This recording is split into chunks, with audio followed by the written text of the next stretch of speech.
Hey everyone, it's Cam at American Community Bank. The Fed cut interest rates yesterday, as we had expected, 25 basis point cut. I went through the transcript of Jerome Powell's remarks yesterday, and I thought it might be helpful to go through those and sort of outline what the Fed's talking points are. All right, so here's the transcript from Jerome Powell's speech yesterday. I'm just going to fly through some of this stuff, but I think there's some important points here that he's made. The first thing, unemployment remains low but is edging up.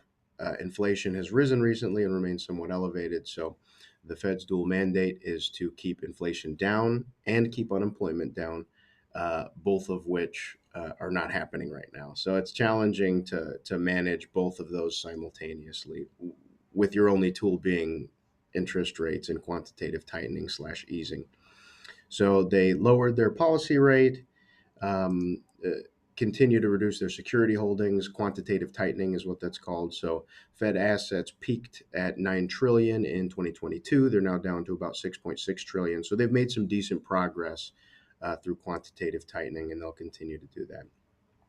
GDP rose at a pace of 1.5% compared to 2.5% last year in the first half of the year.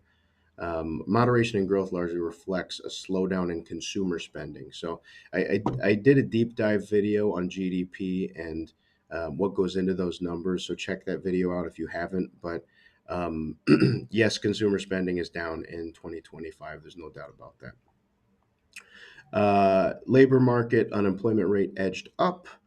Um, but here's what I think is important: is payroll job gains have slowed significantly to 29,000 per month over the past 3 months. Odds are that will probably be revised down further.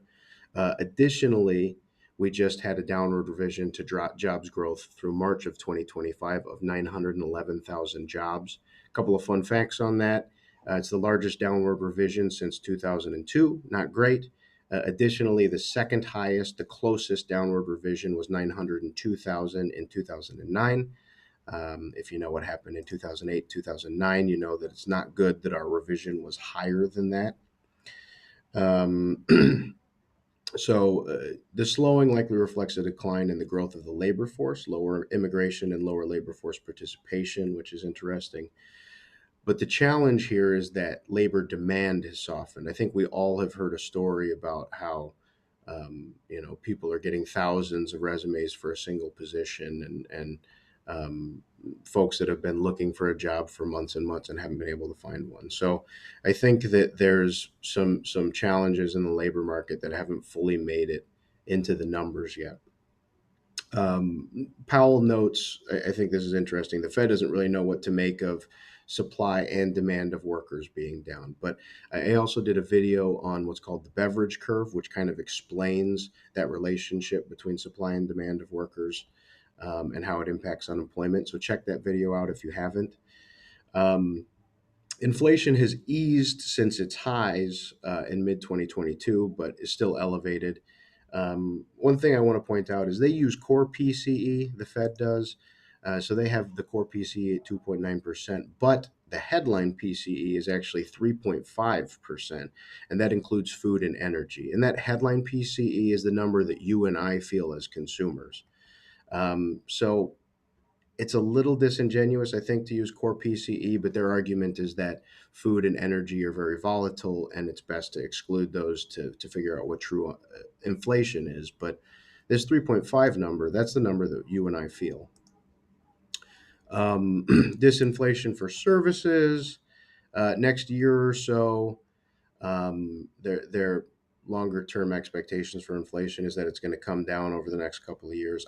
I really don't know where they get that, these projections, but I'd be interested to see where their math is to get to those numbers. Base case for inflation regarding tariffs is that there's a one-time shift in price level, but the Fed is prepared to combat inflation if it turns out that tariff inflation is stickier than they had expected, and it isn't a one-time price increase. So, they're keeping an eye on that.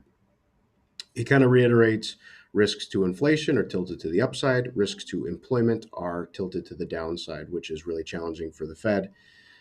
If you cut rates, you potentially help the labor market somewhat, but you also potentially light a fire under inflation and increase that number. So they're really stuck between a rock and a hard place here.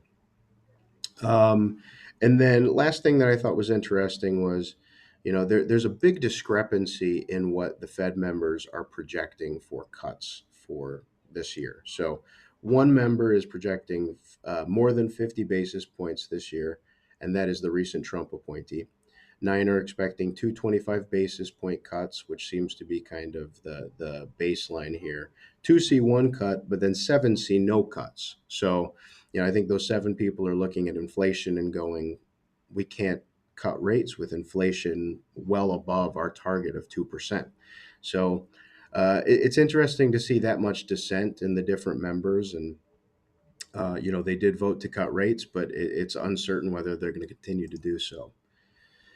So that's what I got for you. Uncertain how many rate cuts to expect, but I would expect probably at least one more this year, especially if labor numbers come in bad, which I think there's a pretty decent probability of that happening. But we're going to have to look at the data and see. So thank you. If you stuck around to the end, please like and comment on the video. It helps boost the algorithm. And please check out my other videos. Hopefully you found this helpful and have a great day.